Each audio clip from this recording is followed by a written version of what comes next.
I admit it. At first I fled. Me, John, the beloved apostle, perhaps even known as the closest one to Jesus. But yet I ran in fear. I remember looking and seeing the soldiers come with their torches and their spears. And I looked and I saw my own brother, the man who we've been together with, Judas, betray Jesus with a kiss. And I looked in astonishment as Peter got riled and pulled his sword, and he cut off one of the Pharisees' soldiers' ear. And in the midst of everything that was going on, Jesus still found compassion for that soldier to touch his ear and heal it like it was before. Once they shackled him and took him off, Peter and I ran. But I couldn't leave him for long. Peter and I followed him, followed over to Caiaphas' palace. And we watched as they accused him, as they blindfolded him, and they slapped his face, saying, "If you're the Son of God, tell us which one was hitting you." And he did nothing, but just had his love and compassion, but they didn't know what they were doing. They didn't understand who he was. Later, as I was walking up to Calvary, I looked and I found his mother Mary. And we watched as the people were tormenting him and mocking him. The same people a few days ago that had palms down to his feet, throwing their clothes before him as he walked into Jerusalem, were now the ones mocking him, saying, "If you're the Christ, then get down."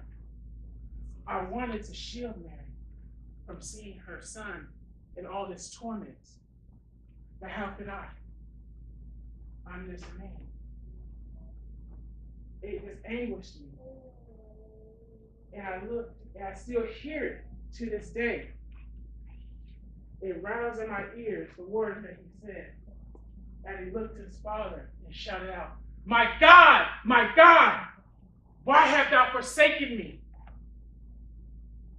But God couldn't hear him because of the sin that he had taken on for me and the sin that he had taken on for you. So that one day, I still did not understand this. And even in the midst of his pain and everything that was going on, he could still look to a thief and tell him, "Today, we will be in paradise." Also, he said, look to his mother and said, "Mother, behold thy son."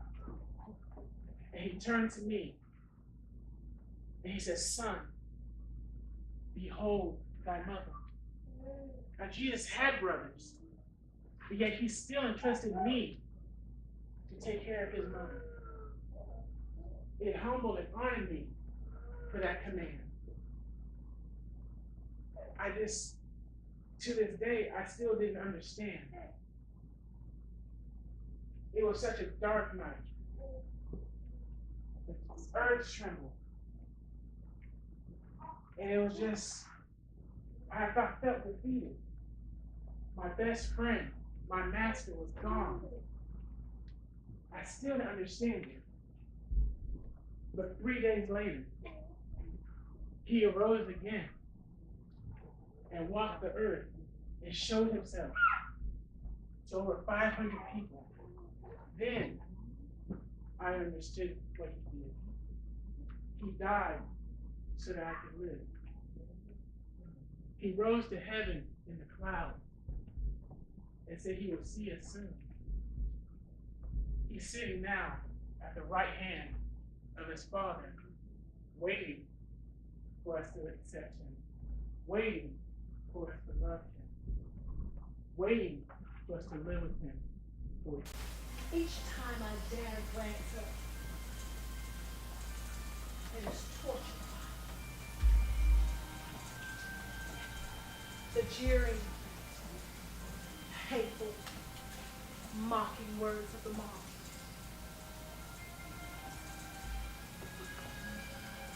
They laughed at him.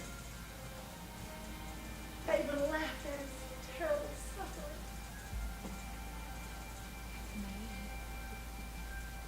Just like Simeon prophesied, it was like a sword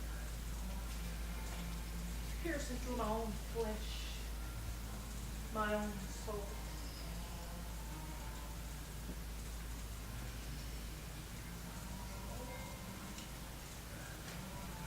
I wanted to run, just run away. I wanted to take him down from there. I wanted to hold him in my arms just once more.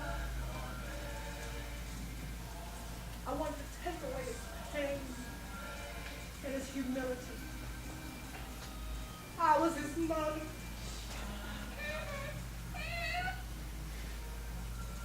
Yet his face, his dear, precious face, was now so distorted because of all the hateful things they've done to me. I hardly recognized my own son.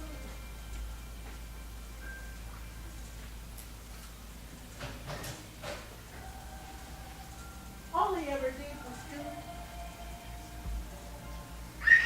He fed the multitude. He healed the sick and the lame. He even raised the dead. Yet they crucified him as if he was a common criminal. They nailed his hands and his feet. I can still hear the hammer pounding and pounding. The mocking crowd. I can even see the soldiers gathering for his coat. The mocking crowd.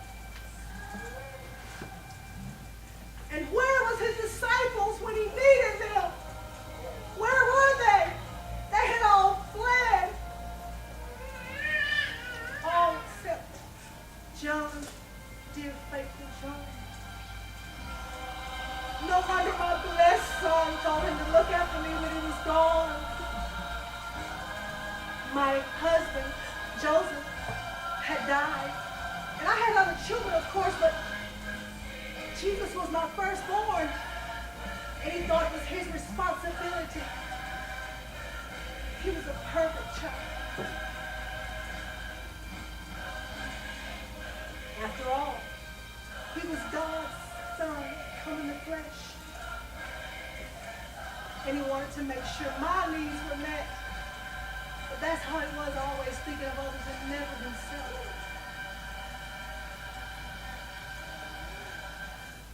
But Judas,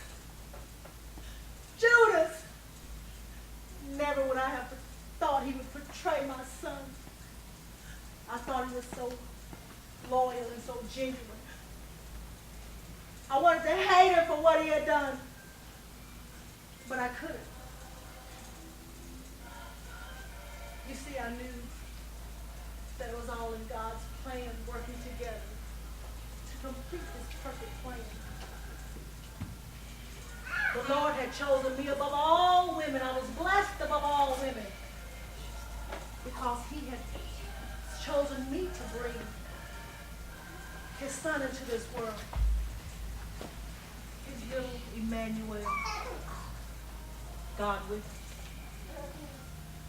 You see,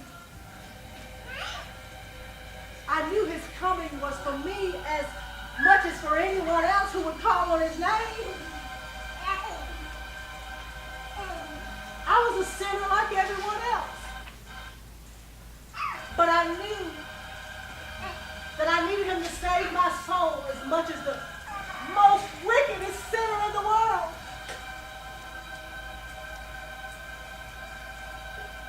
I was the reason he was hanging on this cross.